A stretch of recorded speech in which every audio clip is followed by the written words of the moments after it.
장대장TV 시청자 여러분 안녕하십니까? 장대장입니다. 어제 윤석열 정부에서 첫 번째 부동산 대책이라고 할 수 있는 여러 가지 상생 방안, 정책들이 나왔습니다.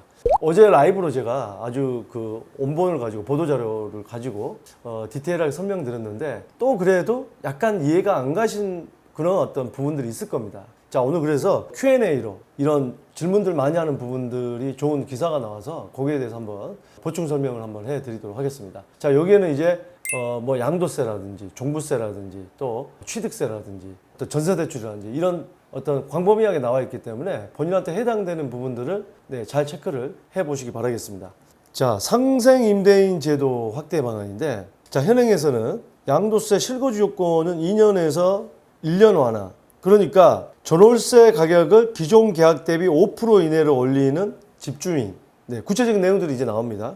이거를 1년을 실거주한 걸로 인정을 해주겠다. 그래서 제가 이제 방송에서 1년은 큰 의미가 없다. 왜냐하면은 지금 전세를 주고서 전세 보증금을 임차인에게 주고 내가 들어가고 싶은데 그런 능력이 안 돼서 실거주를 못하는 분도 계시고요. 또 어떤 거리적인 문제 때문에 실거주를 못하는데 1년 한다고 해서 비과세가 절반만 되느냐? 안 되잖아. 아예 안 되잖아요. 2년을 해야 되잖아요. 그렇기 때문에 의미가 없는 건데 이번에는 양도세 실거주 요건을 완전 면제해 주겠다. 그러니까 2년 산 걸로 해주겠다는 거죠. 그렇기 때문에 이번에는 이거 꽤 적지 않은 혜택이다. 상생 임대인에게.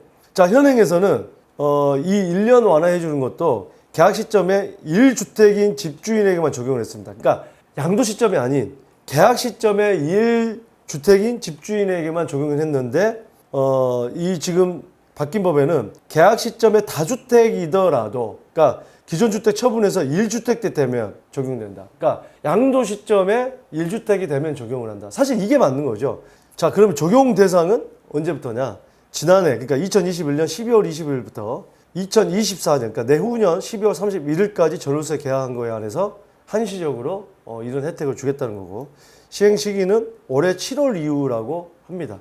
자, 시행 요건은 소득세법 시행령 개정이기 때문에 국회에서 국회의원 표결로 하는 게 아니다. 그러니까 시행령을 하겠다. 지금 보니까 민주당에서는 대통령 시행령도 함부로 못 고치게 법안 발의를 했던데 그건 여러분들이 알아서 판단하시기 바랍니다. 어떻게 생각하시는지. 자, 가장 핵심인 상생 임대인 지원 제도는 기존과 어떻게 달라지나. 자, 기존에는 전월세 계약 당시에 공시가격 9억 원 이하인 1주택을 보유한 집주인. 그러니까 전월세 계약 당시에 공시가격 9억 원 이하인 1주택을 보유한 집주인입니다. 근데 상생계약, 그러니까 5% 이내로 임대료를 올린 전월세 계약을 맺으면 상생임대인으로 인정을 했는데, 그러니까 공시가격도 9억 원 이하야 되고 1주택을 보유한 집주인이어야 되는데 이번에는 주택 가격 요건이 없어졌다. 공시가격이 아예 없어졌어. 기존에는 양도소득세 비과세를 위한 실거주 요건을 2년에서 1년으로 완화했는데 이번에는 실거주 요건을 아예 2년 다 면제해주는 조건입니다. 그래서 장기보유 특별공제를 받기 위한 실거주 요건도 없어졌다. 장기보유 특별공제를 받기 위해서는 40%죠. 거주 40%, 보유 40%. 이게 80%인데 2년을 거주하지 않으면 거주에 대한 40%뿐만이 아니고 보유에 대한 40%도 날아갑니다. 지금 무슨 얘기냐? 거주 2년을 하지 않으면 그냥 15년에 30%만 됩니다. 그게 이제 토지라든지 상가라든지 비조정 대상 지역에 주택을 팔 때는 일반 과세가 될 때 적용되는 게 15년에 30%입니다. 1년에 2%씩 되는 거기 때문에 2년 실거주 하지 않으면 굉장히 절반 정도를 더 50% 정도 손해보는 거죠. 2년 실거주만 하고 보유했다. 보유 10년 하고 2년만 실거주했다 그러면 보유에 대한 10년 40%와 2년에 대한 거주 8%, 4%씩 48%를 장기보유 특별공제를 받는데 실거주 2년 하지 않고 그냥 보유만 10년 했다 그러면 20%죠. 2%씩. 벌써 28%가 차이 납니다. 그러니까 절반 넘게 더 손해를 보는 건데 이거를 상생임대인에게 적용을 시켜주겠다는 겁니다. 자, 이 확대 적용 대상은 상생임대인 제도가 시작된 작년 12월 20일부터 2024년 12월 31일 이내에 체결한 계약 대상이고 기존의 상생임대인 혜택을 받던 이들도 확대된 혜택을 받는다. 이번 대책 발표 전 상생계약을 체결한 경우 이 기간 내에 재계약하면 상생계약을 맺으면 혜택을 받는다고 합니다. 재계약을 하면 상생 혜택을 받을 수 있다고 합니다. 바뀐 것에. 갱신계약만 적용되나? 그러면은 갱신하는 것만 되냐? 아니라는 거죠. 집주인이 새로운 세입자와 전세 계약을 맺을 때도 직전 세입자, 그러니까 새로운 세입자가 들어와도 직전 세입자 그 기준에서 5% 이내만 인상하면 상생임대로 인정받는다. 꼭 같은 사람이 아니어도 된다. 새로운 사람에게 대신 기존에 저기하던 그 전월세 가격에서 5% 이내에 올려야 된다라는 겁니다. 다주택자도 상생임대인이 될 수 있나? 기존에는 1주택자만 됐었는데 계약 시점에 다주택자였던 집주인도 집을 팔고 1주택자 전환 계획이 있다면 혜택을 받는다. 자, 예를 들어서 두 채를 보유한 경우 임대를 주고 있는 한 채를 상생 계약하면 해당 집을 팔 때 실고지하지 않아도 양도세 비과세 혜택을 받는다. 3주택자라면 임대를 준 두 채 중 첫 번째 집을 팔 때는 혜택을 못 받고 집 두 채를 처분한 뒤에 마지막 1주택자가 되면 혜택을 받게 된다고 합니다. 그러니까 이 비과세라는 거는 비과세가 뭡니까? 1세대 1주택자에만 주어지는 최고의 혜택이기 때문에 다주택자에도 가능은 하지만 그 주택을 마지막에 팔아야 된다는 거죠. 그러니까 우리가 마지막 비과세를 받을 주택은 양도 차익이 가장 많이 나고 세금을 가장 적게 낼 그런 주택을 마지막 주택으로 가지고 있어야겠죠. 주택담보대출을 받으면 반드시 전입실고지해야 하는 규제도 완화됐죠. 기존에는 규제지역에서 주택담보대출을 받으면 주택을 6개월 이내에 기존 주택을 처분하고 신규 주택으로 무조건 의무 전입해야 되는데 이제는 기존 주택은 2년 이내에 팔면 되고요. 전입 의무는 폐지됐습니다. 또 전세를 거주 중인 1주택자의 보유 주택이 9억 원이 넘어도 기존 전세 대출을 연장해 주기로 했다. 중간에 연장할 때 9억 원이 넘으면 전세 대출을 더 이상 안 해줬는데 이제는 기존 9억 원이 넘어도 기존 전세 대출을 연장해 주기로 했다. 그래서 정부는 전월세 매물이 늘어나는 효과를 기대하고 있다는 거죠. 자, 그럼 세입자에게 어떤 혜택을 주느냐? 세공제율이 최대 12%에서 15%, 연간 월세 지출액 360만 원일 때 12%면 43만 2천 원에 세액공제를 해주는데 이제는 54만 원까지 가능하다는 거죠. 이 한도도 소득공제 한도도 300만 원에서 최대 400만 원까지로 100만 원 더 늘려주고요. 자, 이 금리가 올라서 전세대출 부담이 큰데 여기에 대해서는 계약갱신 요구권을 소지한 세입자 중 향후 1년 내 만기가 돌아오는 세입자를 대상으로 버팀목 전세대출 요건이 완화되고 대상도 확대된다고 합니다. 버팀목 전세대출. 자, 서민 세입자 만 34세 이하 연소득 5천만 원 이하 무주택자는 수도권 기준 보증금 최고 4억 5천만 원에 최대 보증금은 최고 4억 5천만 원까지 그 다음에 최대 1억 8천만 원까지 저리로 대출을 받을 수 있다. 그게 어제 이제 나왔는데 1%대에서 2%대로 대출을 받을 수 있습니다. 그 다음에 이제 종부세를 억울한 종부세를 많이 내는 분들을 위해서 현실화시키는 건데 세 가지의 경우가 있는데 일시적 일가구주택. 일시적 일가구주택은 말 그대로 일시적이기 때문에 일가구, 그러니까 주택이 한 채 있는 걸로 인정을 해줘야 되는데 그래서 양도세는 1년에서 2년으로 기간을 연장을 해줬고 취득세도 이번 발표에서 2년으로 연장을 해줬고요. 2년까지 팔면 취득세 중과가 안 되는 걸로. 근데 종부세는 그대로 있는데 이 종부세도 2년까지 인정을 해주겠다는 거죠. 1주택으로.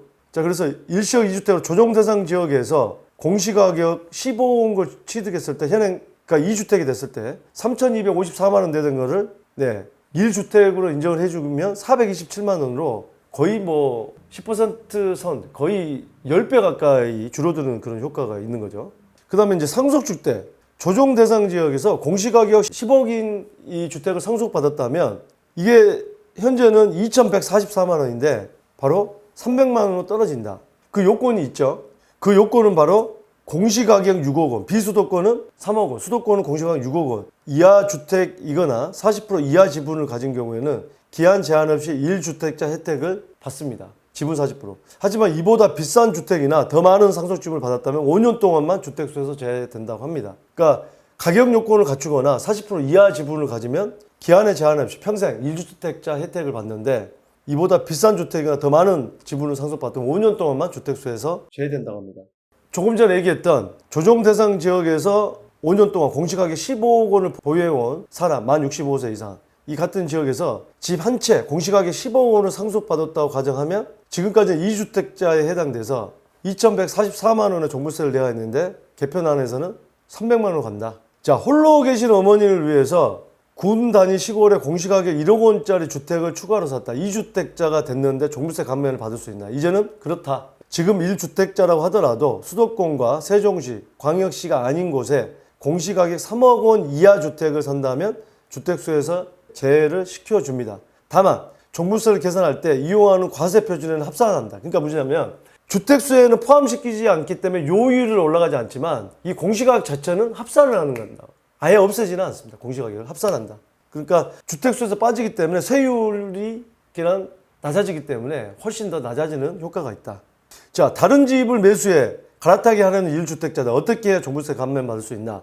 일시적 일가 2주택이죠. 조금 전에 얘기했던 그 부분인데 다른 주택을 산 뒤에 2년 이내에 이전 주택을 팔면 되고요. 그렇게 할 계획이라면 9월 달에 9월 말에 16일에서 30일 사이에 국세청에 종부세 합산 배제 신고를 내야 된다. 일시적 일가 2주택이고 바로 전 주택을 2년 이내에 기존 주택을 팔 계획이라고 종부세 합산 배제를 해주세요 하고 신청을 해야 됩니다. 9월 16일에서 30일 사이에 꼭 신청을 해야 되기 때문에 가만히 있으면 되는 게 아닙니다.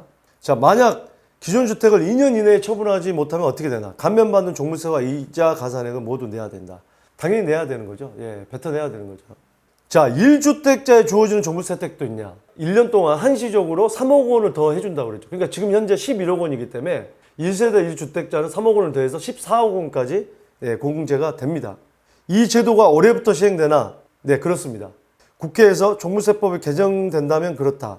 정부는 올 11월 종부세 고지부터 적용하기 위해 3분기에 법 개정을 추진한다. 야당의 협조가 필요하다. 자, 야당의 협조가 이거는 개정안을 통해서 필요한데 지금 1세대 1주택자에 대한 개정이기 때문에 아마 야당에서 협조하지 않을 이유는 없다고 생각합니다. 최근에도 부동산 문제 때문에 계속해서 이 선거에서 참패하고 있는데 또 2년 있다가 국회의원 선거까지도 잘못하다가는 놓칠 수 있기 때문에 1주택자에 대해서만큼은 아마 협조하지 않을까 하는 생각이 듭니다. 자, 오늘 어제 발표한 윤석열 정부의 첫 번째 부동산 완화책 거기에서 조금 더 애매한 거 Q&A로 살펴봤습니다. 여러분들 여러 가지 결정하시는데 잘 숙지를 하시고 계획을 잡으시길 바라겠습니다. 감사합니다.